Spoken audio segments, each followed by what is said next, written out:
کیا پنجاب پولیس دو دھڑوں میں تقسیم ہو چکی ہے؟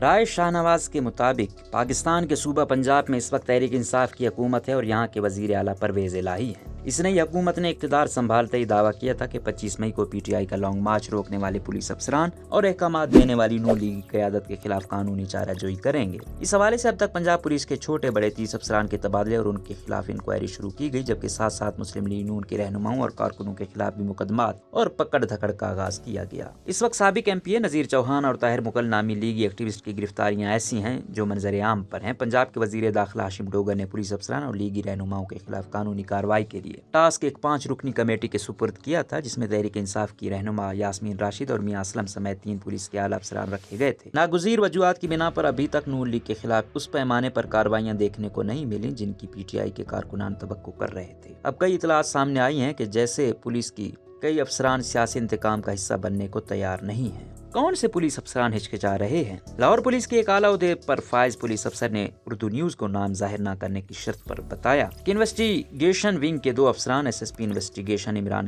کشور اور S P C I Asim Iftikhar کو یہ ٹاسک دیا گیا تھا کہ ان تمام مقدمات کی فہرست نکالیں جن میں لیگی کارکنوں کو نامزد کیا گیا تھا، اور جن مقدمات میں وہ اشتہاری ہیں اور ضمانتیں نہیں لی ان میں انہیں گرفتار کیا جائے۔ جب ان سے پوچھا گیا کہ وہ کون سے مقدمات ہیں تو انہوں نے بتایا کہ لاہور کے 4 تھانوں میں سول لائنز، ریس کورس، پرانی انارکلی اور لٹن روڈ شامل ہیں۔ لیگی رہنماؤں اور کارکنوں پر احتجاج اور دیگر الزامات میں 1 درجن سے زائد مقدمات درج ہیں۔ ان کا کہنا تھا کہ ایک مقدمہ نیب آفس پر حملے کا تھانہ چوہنگ میں درج کیا گیا تھا، جس میں مریم نواز بھی نامزد ہے اور وہ اشتہاری ہیں۔ انہوں نے اس میں ضمانت بھی نہیں کروائی اور اس مقدمے میں دہشت گردی کی دفعہ شامل ہے۔ دونوں پولیس افسران نے اعلیٰ حکام کو صاف بتا دیا کہ وہ کسی سیاسی مہم کا حصہ نہیں بنیں گے۔ اردو نیوز کو دستیاب معلومات کے مطابق ان افسران کے تبادلے کرنے کی تیاری شروع کر دی گئی ہے۔ اس حوالے سے جب آئی جی آفس اور لاہور پولیس سے موقف لینے کے لیے رابطہ کیا گیا تو دونوں دفعات پھر سے اس موضوع پر بات کرنے سے انکار کیا گیا تھا۔ وزیر داخلہ پنجاب ہاشم ڈوگر نے اردو نیوز کو بتایا کہ ان کے پاس ایسی کوئی اطلاع نہیں ہے۔ انہوں نے کہا کہ پولیس ایک ڈسپلن ادارہ ہے، کوئی بھی افسر اگر اپنے آئینی اور قانونی فرائض انجام نہیں دے گا تو وہ ٹیم کا حصہ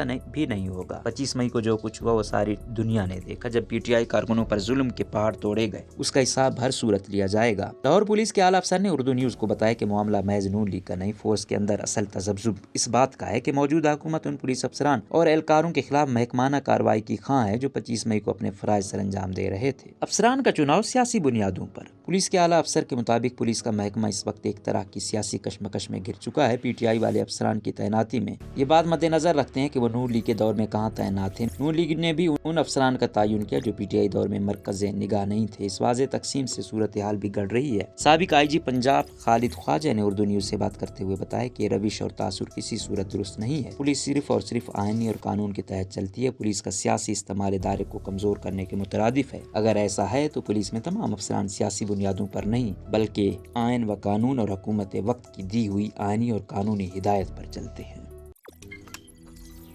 روزنامہ قدرت کی ویڈیو دیکھنے کے لیے ابھی یوٹیوب چینل پر سبسکرائب کریں اور بیل آئیکن پر بھی کلک کریں۔